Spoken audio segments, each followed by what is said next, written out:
This video will guide you how to replace engine oil and filter. This is GLE450 facelift. In this car, the engine oil grade has been changed 0W20. Previous one, this 256 engine, inline 6-cylinder engine, but we are using 5W30. So now, when you are doing the maintenance job, please check the engine code, then you can use the proper engine oil, which one is the required. And another small identification I will explain.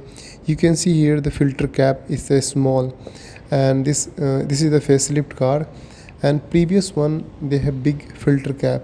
So this second identification also, and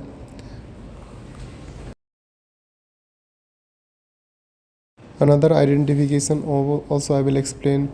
And you can see here this as near to a spark plug and this catalytic converter. Here is the mode space, and first identification is the engine code. So you have to match the engine code, then you can identify the which engine oil grade is required in the engine, same engine but the different engine oil grade.